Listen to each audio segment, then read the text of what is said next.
Seguimos aquí en el informativo cordobés, una mirada federal de la política de la provincia. Este se escuchaba bien, ¿no? ¿O soy yo? Sí, soy yo que tenía bajito. ¿Cómo se escucha? Bien. Bueno, ¿cómo estamos saliendo en YouTube? Perfecto, bien. Excelente. Bueno, ahora me ubico acá porque está nuestra otra operadora de streaming del otro lado, que es Lourdes Calleja, que bueno, me está reemplazando para que nosotros dos estemos aquí juntitos, Kevin, porque tenemos ya la flamante columna. Esta vendría a ser como la segunda en realidad. La segunda, porque la primera ya pasó el debut. Esta es la primera, porque la primera también podemos decir que fue modo entrevista, y esta ya es más una esta sería como en términos políticos la inauguración oficial, si estamos en Ahí está, bueno. Entonces presenta la columna de análisis político de los viernes, Kevin. Sí, tenemos nada más en vivo y en directo aquí en el piso con una de las encargadas directores de la Dirección de Juventud de la Municipalidad de Córdoba, Camila Pasarini Santucho. Hola Camila, ¿cómo le va? Buenos días. ¿Cómo andan? Qué expectativa que acaban de poner. Yo hice, si bien traje mis anotaciones, ahora ya me puse nerviosa. Pero bueno, no, como siempre, gracias por sumarme. La verdad, recontenta. No, por favor, los agradecidos somos nosotros. Sabemos que viniste con mucha tarea hoy. Muchos apuntes. Tomó mucha nota, ¿eh? Tal cual. Y bueno, en realidad, primero, nobleza obliga. Yo les cuento que una de las cosas que hablamos la última vez, respecto a lo que podemos charlar, digamos, en las columnas, tenía un poco que ver con esto de que ustedes me plantearon de, bueno, traer un tema que sea como de interés. Y yo no es que tenga muchos seguidores en mi Instagram, pero agarré y dije, bueno, voy a preguntarle a la gente que quiere que hablemos. Y vos sabés que tuvo muy buena repercusión. Hubo como 67 respuestas de temas. Mierda. Sí, re bien, así que estoy re contenta. Y bueno, y entre ellas, una de las que más salió, que me pareció como interesante para tratarla, fue el tema del desempleo, empleo y estas nuevas formas de empleabilidad. Y bueno, un poco traje sobre eso hoy. Perfecto, bueno, gran tema. Empecemos a desglosarlo y vamos analizando y charlando con vos, Cami. Bueno, bien, primero algo que me parece importante, arrancar contando cuando hablamos de desempleo, a qué hacemos referencia, ¿no? Yo acá voy a ir con mis anotaciones y bueno, ustedes me van diciendo. En primera instancia sabemos de que el desempleo es un desajuste dentro del mercado laboral, ¿no? Y implica de que es la falta de empleo en personas que tienen la capacidad de trabajar. Eso es un dato que es importante. Ayer una de las noticias que fue como más importante o que tuvo como mayor, ¿cómo podemos decir?, peso, fue de que aumentó el desempleo en Córdoba en un 8,8% respecto, digamos, en el último trimestre. Junto con el Gran Tucumán son las regiones que más ha crecido el desempleo, ¿no? Exactamente, y a nivel nacional el punto es 6,6 también de aumento del desempleo. Pero yo dije, cuando esto se ve en las noticias, no entendemos muy bien a qué hace referencia. Entonces, bueno, un poco por eso traje. Algo que me parecía importante contarles es que, según el Banco Mundial, la tasa de desempleo tiene que ver con la proporción activa que no tiene trabajo, pero que busca y está disponible para realizarlo. ¿Qué quiere decir? No es alguien, digamos, por ejemplo, jubilados no entran de esta medición. Claro, me explico, tienen que ser personas que tengan la capacidad de llevar adelante un trabajo. Los que son en la población activa, ¿no? Exactamente, la famosa población activa. Acá hay una cosa, ¿no? ¿Qué es lo que implica que haya aumentado el desempleo? En primera instancia, de que estas personas no están generando ingresos. Por lo tanto, tampoco se genera consumo. Esto es macro, digamos, de la facultad. Después, esto implica también que estas son como las condiciones subjetivas respecto a estos números, que tiene que ver con el empeoramiento de la salud mental de toda esa población que está desempleada. Por otro lado, también el aumento del gasto estatal, porque tener a personas fuera del mercado laboral o digamos, dentro en este problema interno, implica también un problema respecto al aumento del gasto y disminuye también la calidad de vida. Eso no es menor. Ahora, algo que yo leía ayer en dos medios, yo siempre leo, quizás podremos decir de alguna manera, leo medios hegemónicos y alternativos y comparo las noticias. Ambos coincidían de que en Córdoba la subida de este 8,8% es el más alto de la salida de la pandemia. O sea, es uno de los peores trimestres desde el 2021, desde el segundo del 2021, que tiene que ver que fue, o sea, todavía estaba golpeando la pandemia en cuanto a condiciones. Por eso también en este punto es preocupante.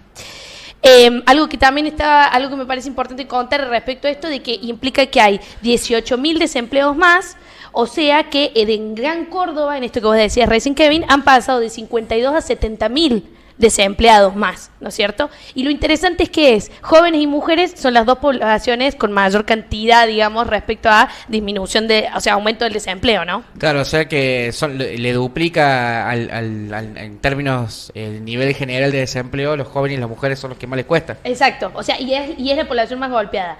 Algo que también estaba leyendo ayer... O sea que si sos mujer y joven, estás hasta las manos. Hola, sí. Claro. Exactamente. Y algo que también me parece interesante contarles es que todos estos datos, digamos, los estuve también investigando en el INDEC, está muy claro explicado, y algo que contaba y que me parece interesante era esto de que todo lo que es la población con estudios superiores ha sido la que ha recibido menos, ha percibido menos el golpe en cuanto al desempleo. Por lo tanto, acá volvemos a caer, digamos, que podríamos concluir o sacar de ahí un dato de que si vos estás formado, tenés cierta formación técnica, tenés menos probabilidades de caer en desempleo. Eso es algo interesante para tenerlo en cuenta. ¿Estos números de desempleo, Cami, que vos tratás, son similares o parecidos a lo que hubo en 2001, sabiendo que hoy se cumplen los 23 años de esta jornada no tan feliz para la Argentina?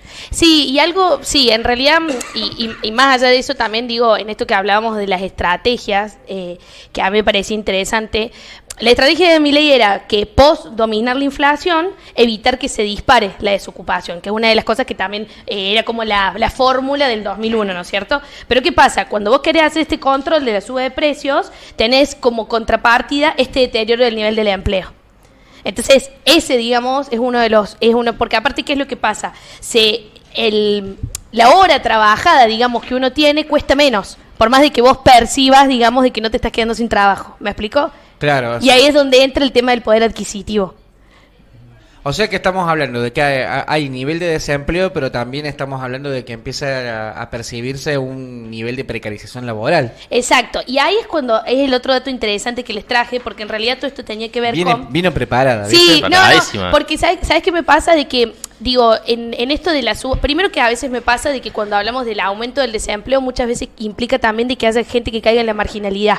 ¿Qué quiere decir? De que ya no buscan ni siquiera trabajo. Cuando vos hablas de desempleados, son personas, como dijimos antes, con la potencialidad de activar o de en algún momento volver a entrar al mercado laboral de manera fluida. Lo que pasa es que mucha gente, y ahí voy a ir más adelante, ha pasado a otras, digamos, maneras de trabajar, digamos, nuevas modalidades que son las que a mí me llaman la atención. ¿Y cuál es el problema de eso? No es tan fácil de medir. Entonces tenemos ahí una diferencia entre los datos o una dificultad para entender cómo está funcionando la economía, que como no está preparada para estas nuevas formas, las mediciones, digo, ¿no? Como estas mediciones no están preparadas, se nos dificulta, digamos, saber si esta persona está trabajando, cómo se está desarrollando. No tenemos como una nueva matriz para medir a estas personas. Claro. Y ahí vamos a ver de qué es eso. Bueno, una de las cosas que planteaban también que me pareció interesante es que uno de los puntos como positivos que se plantea en esto de los números respecto a los medios que yo leía tiene que ver con que no creció la cantidad de ocupados, digamos. ¿Que quiénes son los ocupados? Son los que trabajan más de 35 horas semanales, pero en realidad no les alcanza ese dinero y están buscando, son ocupados demandantes, están buscando cómo solventarlo, digamos, con otro ingreso. Sería con otro trabajo, que es decir, que en Argentina se está trabajando un promedio de 37 horas semanales, que ahora es mirado, te saca un tema que va de la mano. En otros países como Brasil quieren reducir, porque ellos tienen 40 horas semanales, y quieren reducir a 37 como Argentina y Uruguay. Claro, pero lo que pasa, que que eso es lo que a mí me voló la cabeza cuando leía los datos ayer. Cuando vos hablas de 35 horas semanales, lo planteas, digamos, de que esta persona ocupada demandante está buscando más del trabajo registrado, por eso no ha aumentado. Ese es el problema. En esto que yo decía de que vos decís, bueno, hay una parte de estas personas que están teniendo un trabajo registrado, digo, la tradicional modalidad de contratación, digamos, en realidad en este caso están buscando otras modalidades de contratación. Y eso es lo que nosotros no tenemos número. Ahí llego a eso. Después, una de las cosas es que cayeron los subocupados demandantes de empleo, que ¿quiénes son? Los que trabajan menos de 35 horas semanales y están buscando activamente. ¿Qué quiere decir? Pasaron de 104.000 a 86.000 personas. Es un montón de gente, digamos. Sí. A mí me gusta ponerle en este sentido, independientemente de los porcentajes que a veces nos hace perder, a saber de cuántos puestos de trabajo estamos hablando. Puede haber dos cosas que están sucediendo acá, y para mí en realidad tres, pero bueno, en el diario me plantaban dos. Primero, puede ser que los salarios se están acomodando y menos gente con empleo está buscando trabajo, o en realidad puede ser de que se está buscando trabajar más horas y eso para poder, digamos, complementar esto de, bueno, la hora trabajada es más barata. ¿Qué pasa? Que no es un dato menor. Ha habido un aumento de 100.000 puestos de trabajo en condiciones de monotributistas. Era eso. Y en ese sentido es como que hay que pensar de que la situación acá se complejiza hacia adentro del mercado laboral.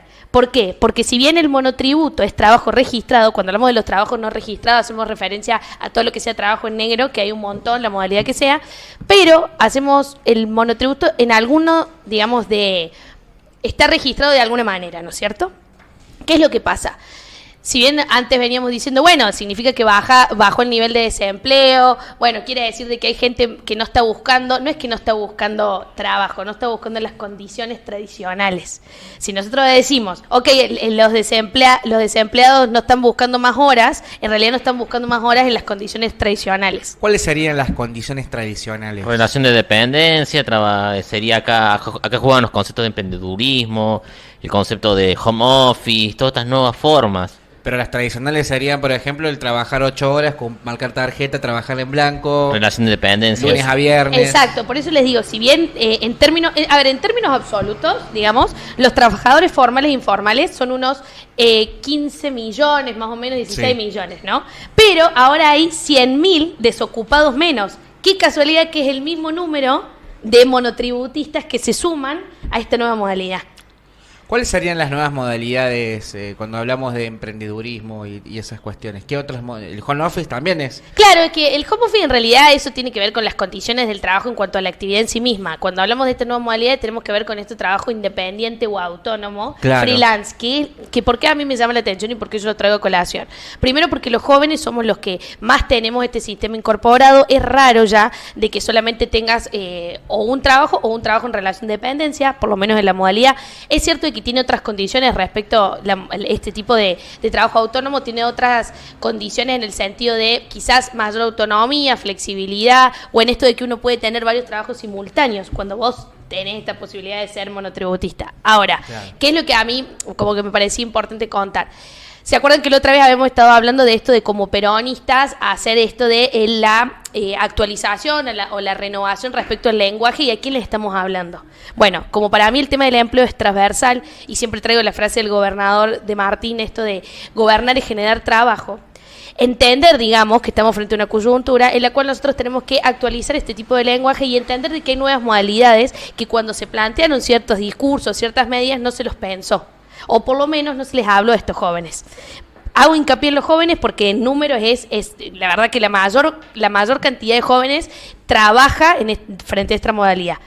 Y en este sentido, ¿qué es lo que me parece interesante? Primero, entender de que las mediciones no los cuentan, entonces tener ojo cuando decimos baja el desempleo, porque no quiere decir de que ha disminuido, o porque respecto al trimestre anterior sí disminuyó, respecto al 2021 estamos en la misma, pero ¿qué es lo que quiero decir? Ojo con la gente que nos está quedando afuera de estas métricas, que está ingresando en una nueva manera. Como peronista, actualizar el discurso y entender de que tenemos como que decir, bueno, como proyecto, pensar qué les hablamos, qué les proponemos, ¿no es cierto?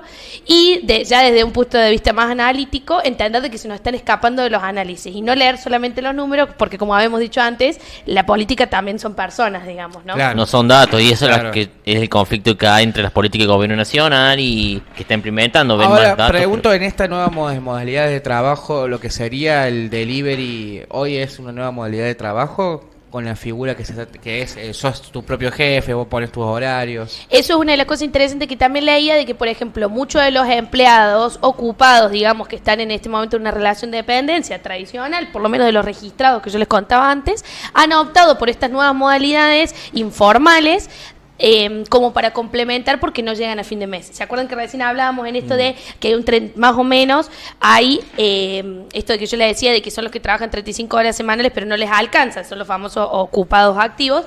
Bueno, una de las incorporaciones ha sido este tipo de trabajos como los deliveries, etcétera. ¿Qué queremos decir? La gente está necesitando complementar, pero no tenemos manera de medir que eso esté sucediendo. Claro, exactamente. Los casinos virtuales, que tanto yo veo en las redes sociales que tengo gente que constantemente te venden che, te vendo fichas. Eso sería una nueva modalidad de trabajo también. Sí, habría que ver cómo lo definiríamos, cómo lo enmarcamos y también cómo lo medimos. O sea, yo creo que, por eso te decía en este sentido de que la cuestión del freelance y el trabajo autónomo, acá hay algo que quiero aclarar, ¿no? No tiene que ver con una crítica hacia los sistemas, y yo creo que en este sentido hay que adornarse, actualizarse, pero sí me parece importante entender estas nuevas condiciones. Por ejemplo, la otra vez me pasaba de que preguntaban en esto de si el monotributo aporta una jubilación. Sí, vos haces un aporte, pero es diferente a lo tradicional que se hacía antes. Entonces, entender. También otra cosa que me pasaba, que el otro día escuchaba, no sé si han visto, yo antes la escuchaba mucho más, a Ofelia Fernández, la referenta de Buenos Aires en cuanto a, bueno, un montón de políticas de juventud. Ofelia armó un video contando en esto de las nuevas modalidades de empleo, ¿no es cierto? Cómo hacer plata era el cómo hacer plata. Y en uno de lo que ella plantea, que me parece súper interesante, entender de quiénes les estamos hablando, porque nosotros hablamos de una quita de derechos que planteaba Javier Milei a la hora de subir al gobierno e implementar medidas, pero ¿qué es lo que a mí me parece importante? A ver, cuando hablamos, ¿a quién le estamos hablando de este quita de derechos? A jóvenes que son monotributistas, que en realidad nunca, la jubilación tradicional no era su aporte. Si yo te digo, te va a quedar sin aguinaldo, ¿cómo? Si yo como monotributista nunca lo tuve. Claro, nunca lo tuve. Entonces digo, en ese sentido, estas son las nuevas condiciones que a mí me parece importante, por lo menos que nosotros brindemos el abanico de información para que la gente sepa cómo medir. Bueno, por pero eso pasaron... pero qué intendente lo que está remarcando, porque también se mintió con la realidad en la campaña, ¿no? Y esto lo que está diciendo ella también es cierto, donde muchos jóvenes vos les decías, che, mirá que si llega Milei vas a dejar de cobrar en blanco. No, yo trabajo negro, yo soy monotributista o soy freelance. Cuando se habló de la reforma laboral, que Milei planteó la flexibilización. Che, si llega a ganar Milei vas a trabajar más de 8 horas. Yo trabajo 2 horas todos los días, te decían muchos pibes, y no puedo estudiar. Che, mirá, si me llega Milei no va a poder estudiar. Tengo aguinaldo. Yo no estudio porque estoy trabajando. O esto también, che, mirá que están discutiendo en el aguinaldo ahora. No, pero yo nunca cobré el aguinaldo, ¿de qué me hablan? Es interesante. Entonces te pregunto si sería, cuando vos decís que hay que empezar a estudiar estas nuevas modalidades, implica también poder estudiar el fenómeno, o vamos a saber también un poco el por qué ganó Milei con este discurso de los jóvenes. En eso, y a eso acá respecto, como a modo de resumen respecto a esto que decimos, a nivel gestión, a nivel nacional, desde el inicio del ascenso de Milei hasta incluido septiembre, han pasado 3 cosas que son interesantes tener en cuenta. Primero, el empleo privado asalariado registrado, o sea, tradicional, cayó en 129.780 puestos menos de trabajo. Desde el 10 de diciembre del año pasado hasta septiembre. Hasta septiembre. Esos son la cantidad de puestos de digamos, de nuevo, empleo privado asalariado registrado cayó casi. Trabajo tradicional. Tradicional. Después hablamos de los empleos públicos, se redujeron un 38.609 puestos de trabajo. Fue el mayor ajuste del empleo público que se puede comparar con otros procesos de la historia. De los últimos 40 años. Últimos 40 años, proceso de organización nacional y los 90. Que eso, tenés 2 formas de leerlo, y hay gente que lo lee como muy positivo y otra gente que, digamos, lo ve, digamos, se ha quedado sin trabajo toda esta gente. Pero acá hay algo que es interesante también. En cuanto a los empleos de las casas particulares, se disminuyeron un 14.285 empleos, puestos de trabajo. Pero hay 140.325 nuevos monotributistas. ¿Qué quiero decir yo con esto? Digamos, no sucedió el boom, esta reforma laboral que hizo Milei no fue el boom que se esperaba. Entonces, ¿qué es lo que yo te quiero decir respecto a esto? Cambiaron las condiciones. Y en este sentido, una de las cosas interesantes que también estaba leyendo, de que de los trabajadores monotributistas llegan hasta tener hasta 3 trabajos en simultáneo, porque esa condición de contratación te lo permite. Entonces ahí está el quid de la cuestión. No es de que se han aumentado, digamos, los empleos o que vos tenés más puestos de trabajo. O llegan más inversiones, como decía Milei. O han llegado más inversiones. Sino de que, para mí, y en esto a modo como para resumir un poco, porque sé que han sido muchos números, hay una oleada de nuevos monotributistas, digamos, que se han incorporado a estas nuevas condiciones, que implican una modificación respecto a los regímenes de trabajo y que aparte también implica de que hay la posibilidad de tener 3 trabajos en simultáneo. O sea, vos necesitas más trabajo porque la hora trabajada es menor en una nueva contratación que no tiene el mismo respaldo y que aparte como empleador no te obliga, por ejemplo, a lo que hablábamos también la otra vez, en esto de los periodos de prueba. Entonces, ojo cuando decimos en esto de, bueno, subió el desempleo, pero implica, digamos, de que estamos mejor, porque uno de los diarios planteaba de que respecto al trimestre anterior, el desempleo disminuyó un 0,6. Sí, disminuyó un 0,6, pero aumentaron los monotributistas. Entonces, ojo a la hora de medir, porque en realidad lo que estamos dejando afuera son estas nuevas condiciones. También esto puede ser tema de los monotributos, monotributistas también es un universo, porque también se incluyen muchos trabajadores que trabajan para la economía social, que es mutualismo y cooperativismo. O en el propio Estado. Porque recordemos que a donde mayor monotributistas hay están en el Estado Nacional. Estado Nacional. En muchas reparticiones, sí. Ahora, este aumento de monotributistas ahora también va muy de la mano de la pandemia, ¿no? Porque la pandemia también te obligó a reinventarte. Se perdieron muchos puestos de trabajo durante la pandemia. Sí, algo de lo que pasa, digamos, que para mí es importante en esto es entender de cómo la sociedad está buscando nuevas alternativas, digamos, a la hora de incorporarse al mercado laboral, entender, digamos, acá qué condiciones y como Estado, digamos, qué es lo que le provee para respaldo en estas circunstancias. Yo sostengo, digamos, de que en estas cosas no tiene sentido, digamos, no ser flexible a la hora de entender estas nuevas modalidades. Digo, yo el home office me parece algo súper interesante, pero digo, hay gente que trabaja home office en relación de dependencia. O sea, ojo acá, digamos, claro. Son como, por un lado está la modalidad de contratación y por el otro lado están las condiciones de ese trabajo, ¿no?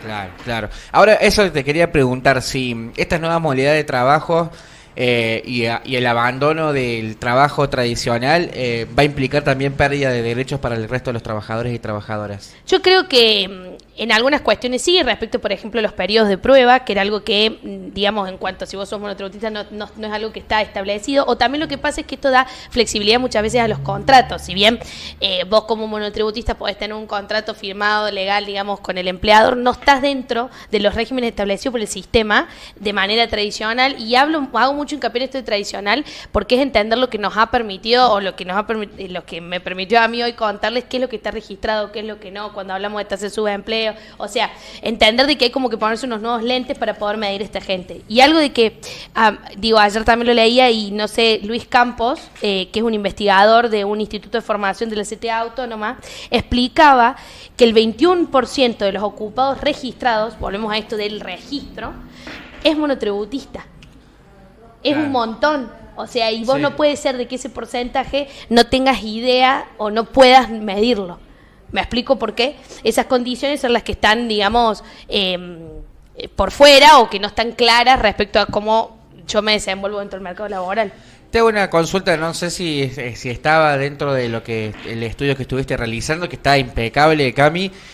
¿Por qué a las mujeres jóvenes les está costando más que a los hombres conseguir trabajo en la actualidad? Bueno, hay una cuestión, digamos, que ahí tiene que ver con el género. En Argentina el 26%... en Argentina hay una diferencia del 26% en cuanto a salario de mujeres, o sea, una mujer y un hombre en un mismo puesto, la mujer gana un 26% menos. Eso en Argentina es caso un poquitito más igual que en otros países de América Latina, porque en otros países en América Latina es mucho más grave esto. Sí, la realidad es que Argentina en ese sentido es uno de los mejores números, pero bueno, es casi un 30%, digamos, de diferencia por el mismo puesto de trabajo y las mismas actividades realizadas. ¿Qué es lo que pasa? Empieza acá toda la cuestión de género, que es lo que hablamos siempre, que tiene que ver con, por ejemplo, la posibilidad de que la mujer quede embarazada y la licencia por maternidad se tenga, por supuesto que se tiene que abonar, aún no estés trabajando, digamos, y ahí entramos en toda esta...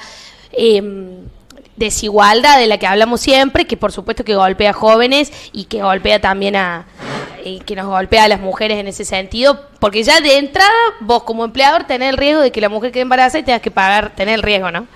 Tengas que pagar una licencia por maternidad, digamos. Y otra de las cosas que también leía que es interesante, aún siempre siendo las mujeres en su mayoría, por lo menos en los números que yo leía, más capacitadas, con mayor experiencia. Y hay trabajos que hay mayor presencia de mujeres, como el caso de la docencia, un ejemplo. Pero estamos hablando fundamentalmente de mujeres jóvenes, porque también las encuestas y todas las mediciones están diciendo que le está costando mucho. Y eso quería preguntar, ¿por qué le cuesta mucho a los jóvenes también? O sea, ya sabemos que si sos joven y mujer está hasta las manos, ya lo dijimos. Ahora, ¿Por qué le cuesta mucho a los jóvenes conseguir trabajo hoy? Yo creo que tiene que ver con varias cuestiones. En primer lugar, la falta de desempleo a nivel general, y acá en términos de formalidad, informalidad, digamos, creo que realmente en esto que hablábamos de los empleos que se han perdido, o esta capacidad productiva, digamos, en la que vos necesitas menos empleados porque la verdad que estás produciendo menos, porque muchas de las cuestiones están paradas. Por ejemplo, Córdoba tiene una presencia manufacturera muy fuerte y ha sido una de las más golpeadas por este nuevo sistema. Por eso también, en esto que decía antes Kevin, es una de las, el Gran Córdoba es uno de los de las regiones, digamos, con el mayor aumento de la tasa de desempleo a nivel nacional, ¿no? Que es algo de que, digo, vos pensás, a nivel nacional fue de un 6,8 y en Córdoba fue de un 8,8, o sea, es muy grande el número para un trimestre. Y por otro lado, respecto a los jóvenes, creo que se cruzan varias cosas. En primera instancia, el tema de la falta de experiencia, yo creo que eso también dificulta. Vieron que siempre están los memes de experiencia en 10 años, sí. Bueno, creo que eso no es menor. Y por otro lado, también, digamos, entender que la inserción al mercado laboral, digo, hay muchos pibes que aceptan esta cuestión informal porque tienen que dar una mano, estudiar y trabajar no es fácil.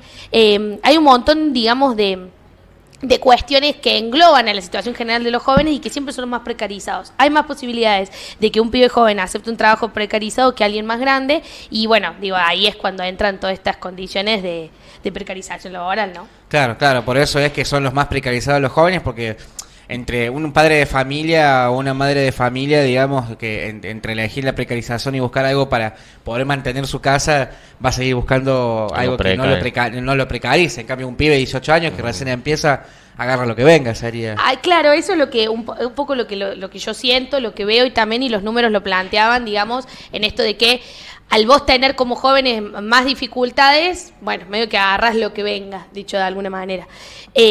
Otra de las cosas que también parecía importante de que este abanico de reformas laborales que había planteado Milei al principio de su gestión, o que había presentado como que esto iba a estabilizar, solo implicó, digamos, de que se blanqueen 2.033 puestos, que en los números que estamos hablando, porque él planteaba esto de la formalidad, ¿no? Autonomía y formalidad.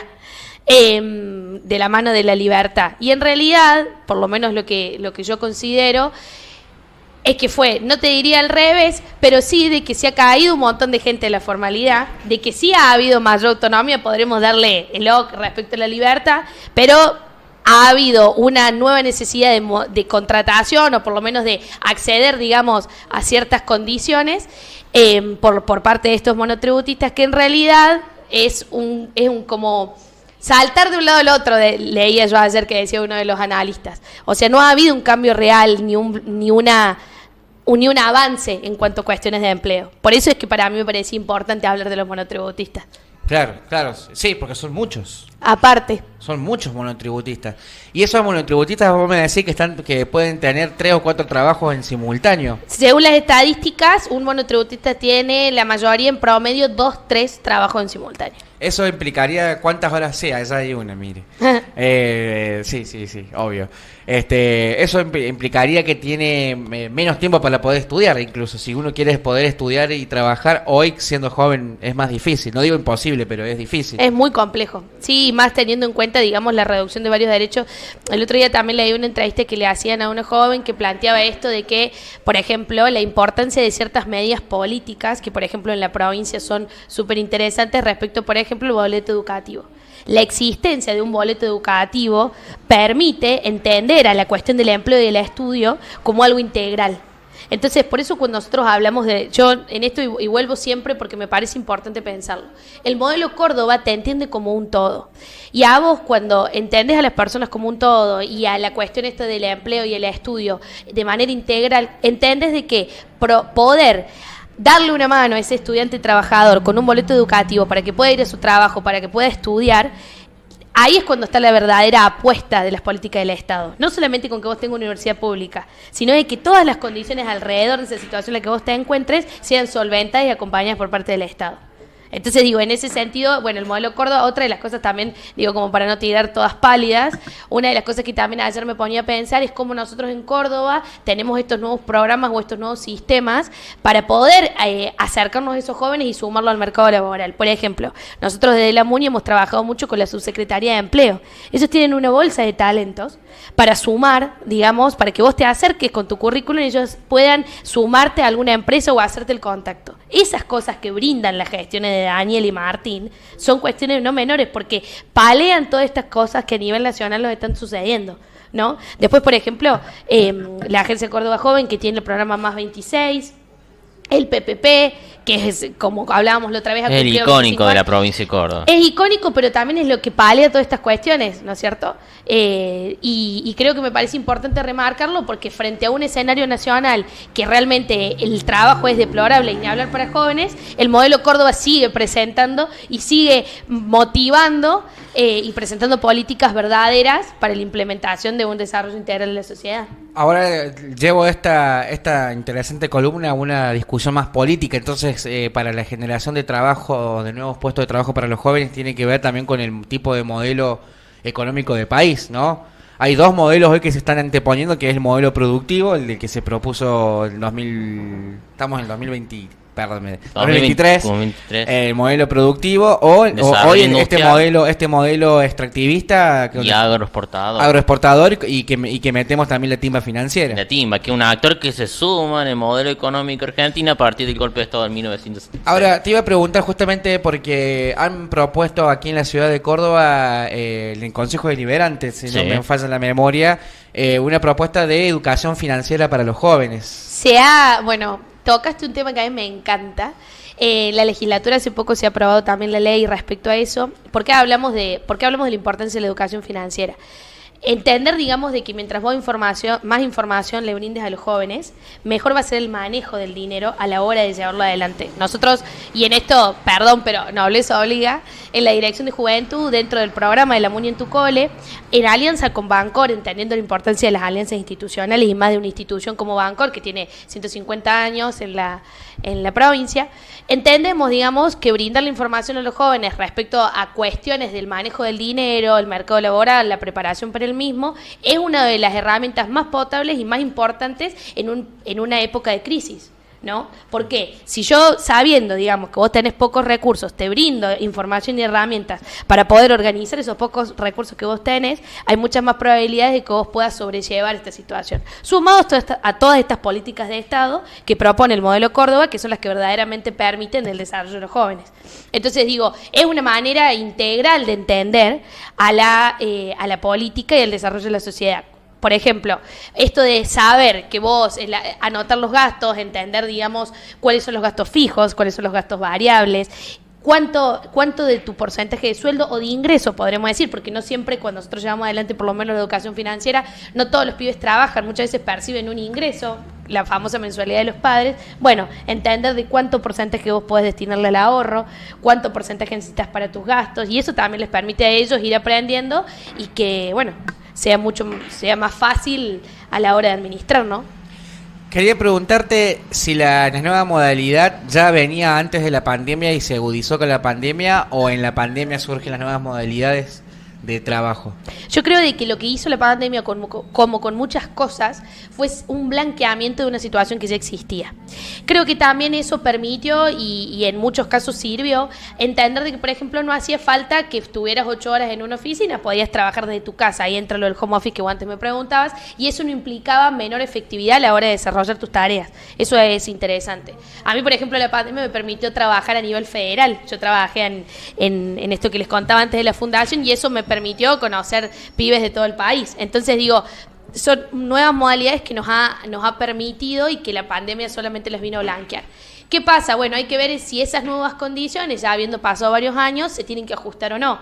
Desde mi punto de vista, el tema de la medición de los monotributistas es fundamental, porque eso nos permite saber verdaderamente qué es lo que está pasando. Y además de poder medir a este nuevo sistema, nos permite también hablarles y poderles dar una respuesta frente a las exigencias. De nuevo, si nosotros le hablamos de aguinaldo monotributista, es como estarle hablando en chino a un japonés, digamos.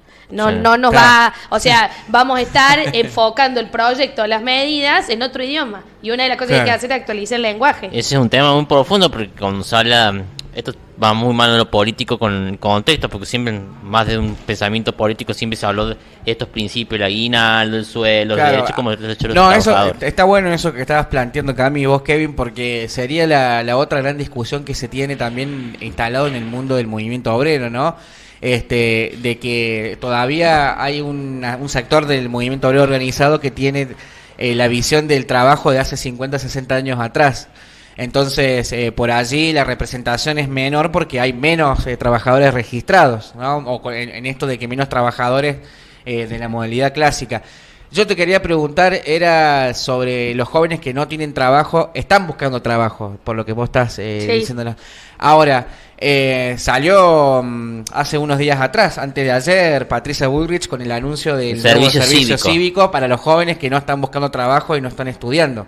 Eso tiene que ver, en realidad, ahí volvemos un poco a esto de empezar a hacer algunas lecturas, por un lado, digamos, en cuanto a medida que tiene que ver, dicho de alguna manera concreta, y después, por otro lado, la cuestión de la batalla cultural, que es la que yo sostengo que da Milei en muchas cuestiones. Contame vos, digamos, en esto de el cierre del INADI, efectivamente, en cuánto le implicó el presupuesto, cuando en realidad es una pelea cultural, que es la que muchas veces es más difícil de materializar. Yo creo que en este sentido, el discurso de Patricia, que también tiene que ver con la baja de la imputabilidad, en realidad lo que está apuntando es a decir, digamos, estamos queriendo ordenar este desorden y disciplinar a estos jóvenes, en lugar de decir realmente, a ver, cuánto del mercado laboral yo les estoy brindando, qué herramientas les estoy otorgando, cómo los estoy sumando. Entonces, ojo con algunas lecturas, ¿no? Sí, también es otra época, también otro contexto, porque habla de servicio cívico-militar, lo establece el ministro Richeri, que fue funcionario de Roca, que quiso, en un contexto que venían muchos inmigrantes, formar la identidad nacional. Dijeron servicio cívico, no le pusieron el militar. Para explicar por cómo es. En el fondo tiene que ver con... Pero es más o menos para las cámaras. Pero quería preguntar eso justamente porque después hay mucha gente que dice, sí, hay un montón de jóvenes que no hacen nada. Pero cuando vos preguntás y empezás a hablar con un montón de chicos más... Bueno, yo no me siento más joven, yo me siento viejo.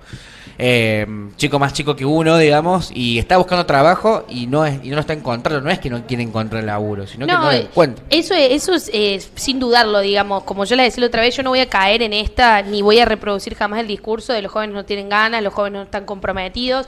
Digo, yo me parece que eso es una manera fácil, digamos, de no enfrentar ciertas problemáticas. Pero ¿por qué hago hincapié en esto de hacer algunas lecturas? Porque me parece de que hay que empezar a mirar más allá de solamente las cuestiones que tienen que ver con los discursos, ¿no? Cuando acá se plantea esto, no es que estemos en contra para nada de quienes quieran estudiar servicio cívico, o lo que ustedes planteaban, esto del servicio militar. No me parece para nada mal que haya jóvenes que se quieran desarrollar en eso. Lo que sí me parece mal es que crean de que esa manera, o que ese es el objetivo, sea disciplinar. Quizás habría que pensar medidas integrales respecto, por ejemplo, programación o un montón de otras... ¿cómo podremos decir? Me sale materias, pero otro montón de temáticas, digamos, que los jóvenes también están interesados y darle respuesta también a ellos. Me parece que acá en realidad el anuncio de Patricia tiene que ver con una bajada de línea, no con una propuesta concreta de reactivación del empleo joven. Claro. Lo vamos a dejar para después, porque son dos mensajes, uno que una pregunta, son dos mensajes que son polémicos, pero que son interesantes porque creo que está preparada Cami para responder. A ver. Los preguntamos ahora. Vamos con las preguntas. Hay Luz Cardoso. Ajá. Dice, hola Cami. Y con una estrella, o sea, bueno, es tu fans, me parece. ¿Cómo motivás a los jóvenes que después de estudiar una carrera terminan dedicándose a un puesto de otra cosa que no está relacionada a eso? ¿Te parece que la búsqueda de info sigue post-facu? O sea, posterior a la facultad. Uy, qué buena pregunta. Varias cosas para decir en eso, y siempre teniendo en cuenta las condiciones de cada uno. O sea, creo que eso es muy importante porque no podemos hablar por todos los jóvenes, y menos cuando hablamos de vulnerabilidad. Yo creo que siempre es importante, en la medida en la que uno está dentro de la facu y en la medida de las posibilidades, estar viendo qué es lo que nos gusta, haciendo contactos, encontrándonos con otros, yo siempre digo, yo hice 25.000 prácticas y 25.000 voluntariados en la facultad, porque a mí me parecía muy importante, más allá de conocer gente, saber qué es lo que yo me quería dedicar. Y hacer esos contactos porque capaz después eso me podía servir. Eso yo tuve la posibilidad de hacerlo y no siempre todos lo tienen. Entonces, en ese sentido, por eso digo de que hay que tener mucho cuidado con las condiciones. Y por el otro lado, me voy a agarrar de nuevo porque amo la estadística, me agarro de los números. La mayor parte de jóvenes que consiguen trabajo son los jóvenes formados, que fue una de las cosas que leía en el INDEC. Cualquiera puede entrar a la página y ver los resúmenes del año. Siempre los jóvenes formados son los que más rápido acceden al mercado laboral. Formados de manera tradicional o no es que necesita una carrera universitaria. Yo siempre creo de que, a mí, desde mi punto de vista, es fundamental, pero me parece que hay otro tipo de formaciones, y en todos los casos, lo que estaba leyendo en las estadísticas es que siempre tienen el mejor acceso. Creo que la búsqueda laboral se da durante la facu, en la facu, después de la facu. Es importante siempre estar atento y para mí la clave de esto es animarse, confiar en las habilidades que uno tiene, que muchas veces no sabe que las tiene, como decíamos antes, por ejemplo, si en algún momento alguien cuidó de niños, bueno, implica que sos responsable, que tenés empatía y esas cosas también realzarlas. Y saber de que hay ciertos, desde el Estado o desde diferentes espacios, personas con la disposición para ayudar a eso. Así que apuesten. Bueno, gracias por la pregunta, es la Luz. Y después tenemos la voz de un comunicador, Tria Heredia, que pregunta: bolsa de talentos, el cordobesismo sí que es creativo. Sí, muy creativo, por suerte. Por eso hace 25 años que gobierna. Bueno, ahí está la respuesta, entonces. Contundente respuesta de Camila. En eso a mí me pasa un poco de que la verdad que entender, digamos, que el gobierno, el modelo Córdoba ha sabido entender y se ha agarrado de la innovación y de medidas innovadoras respecto a la hora de hablar con el electorado y hablar con la sociedad en su conjunto. Digo, por supuesto de que hay cosas de que todavía se tienen que ajustar y que no puede, digamos, la provincia, la ciudad sola, porque tienen que ver con cuestiones a nivel nacional y eso no podemos escapar. Claro. Pero sí, yo celebro de que este modelo tiene un verdadero compromiso, digamos, con los jóvenes. Hay políticas concretas para llevar adelante y que aparte verdaderamente ha sabido ayornarse. La innovación, entender a la innovación como una herramienta clave de este siglo, es lo que ha permitido de que las medidas funcionen. Y eso no es una característica de estos 25 años, también que retroceden mucho más tiempo. Tenés Bustos, Cárcano, Sabatini, San Martín, Brigada de San Martín, y estos 25 años, que son las particularidades del modelo cordobés. Claro, que han generado modelos productivos para poder generar puestos de trabajo, digamos. Sí, y que han generado políticas diferentes, porque Córdoba sí. Recordemos que el PPP fue premio, o sea, hasta fue homenajeado por un montón de otros partidos políticos. Surge también en un contexto muy similar a este que estamos viviendo en 99. Ya estábamos hablando de que estábamos llegando al fin de la timba financiera en ese momento. El fin del modelo neoliberal. O sea, hacen un programa de inserción laboral en un momento donde había una tasa de desempleo muy alta. Muy altísima. Y que hasta el día de hoy se sigue implementando. Digo, si no funcionara, se hubiese sacado, como está pasando con el potencial trabajo, que indudablemente no ha funcionado. Quería preguntarte, búsqueda de trabajo, presión, estrés, sos joven. Tenés una situación económica en tu casa donde tus padres también te presionan porque ellos están presionados porque tienen que pagar el alquiler, porque no... Eso, porque la primera columna hablamos de la salud mental y los jóvenes. Sí. ¿Esto deteriora mucho más la salud mental, que los jóvenes no pueden conseguir trabajo? Sí, primero gracias también a la pregunta agradezco a la gente que interactúa cuando valoro mucho que me comenten. No, bueno, pero de verdad aparte siempre ayuda a mejorar y también quienes no coinciden con uno, así que en ese sentido lo agradezco. Un poco de lo que hablamos antes y lo que hablamos la otra vez, el desempleo no solamente deteriora a nivel ingresos, sino a nivel salud mental, ya sea joven, adulto, digo, eso tiene que ver con una cuestión transversal a la sociedad en su conjunto. Y en jóvenes particularmente más, por esto de que hay dos cuestiones. Antes de ingresar a un trabajo, teniendo en cuenta de que no te consideras apto y todo lo que hablábamos antes en esto de por qué es la importancia de la salud mental, brindarle herramientas más que todo de conocimiento propio, de elaboración de estrategias, etcétera. Y una vez ya dentro del mercado laboral, la precarización es algo que también dificulta un montón el tema de la salud mental. O sea, entender en esto, digamos, de que hay un conjunto de cuestiones que hacen al desarrollo de la persona y que cuando hay un déficit en una influyen todas las demás. Sin duda la salud mental es uno de las temáticas más preocupantes y que creo que en esta cuestión del desempleo van de la mano. Bien, para tenerlo en cuenta, ¿no? Porque uno empieza también a ver la cantidad de frustración de muchos jóvenes por no poder conseguir el trabajo y la presión social que conlleva eso. Ahora la pregunta es si también los jóvenes hoy planifican, porque yo he visto, hablando de memes, veo memes que dicen jóvenes antes, y me voy a los 20 años y voy a comprarme una casa. Y después el meme es en la actualidad voy a comprarme una computadora. O vive el momento, joven. Claro, exactamente. Hoy se cambió culturalmente eso de la planificación, o es la situación económica la que te arrastra a no planificar tu vida? Son varias cosas. Yo creo que a nivel económico claramente es un país complejo para planificar. No lo considero imposible, pero me parece un país complejo para planificar, teniendo en cuenta, a nivel nacional, las medidas de los cambios de gobierno que influyen, digamos, de manera transversal, y en esto de que son políticas de gobierno, no políticas de Estado. Cuando hablamos de política de Estado, hablamos de política a largo plazo, y en general política de gobierno son los que dure el periodo del partido político que esté en ese momento. Pero por otro lado, creo que también ha habido un cambio respecto a algunas maneras de construir la vida o de desarrollarse por parte de los jóvenes, que a mí no me parece mal y que yo no la critico, en la medida de que sea una cuestión elegida, como siempre digo. O sea, la verdadera libertad es tener la posibilidad de elegir. Yo eso lo sostengo y lo aprendí en el 2018 con la legalización de la interrupción voluntaria del embarazo. La verdadera libertad es poder elegir. Y en ese sentido creo que los jóvenes han adoptado nuevas modalidades de vida, quizás un poco más autónomas, algunas en este sentido de independencia, saber de que vos podés viajar y volver a tu país, tener experiencias en otro lado. Creo que en ese sentido lo tenemos que entender como nuevas modalidades. Me parece errado juzgarlas, errado también negarlas, o con, digamos, no tenerlas en cuenta, y adaptar los discursos y las políticas a nuestras nuevas formas. Yo no creo que esté mal, no creo que todos lo hagan, no me parece, digamos, de que sea negativo, pero bueno, sí entender de que hay muchos jóvenes que se frustran a la hora de no poder planificar, y bueno, darle respuesta a ellos también, ¿no?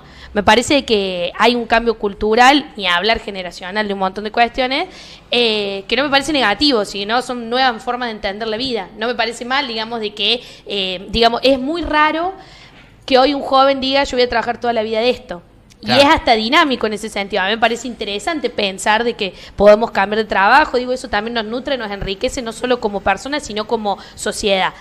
Pero sí creo que todo eso enmarcado con derechos, con información clara, con herramientas y más que todo con un Estado presente.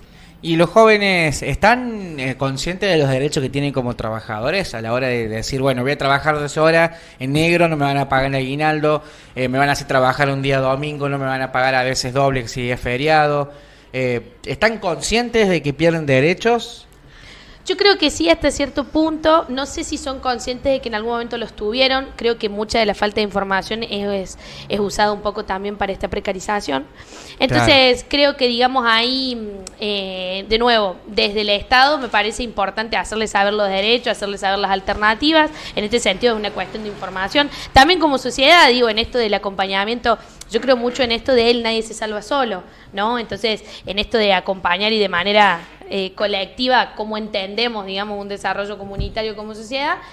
Y yo creo que sí, muchos lo saben, creo que muchos lo aceptan igual por el tema de esto que hablábamos antes de que no te queda otra.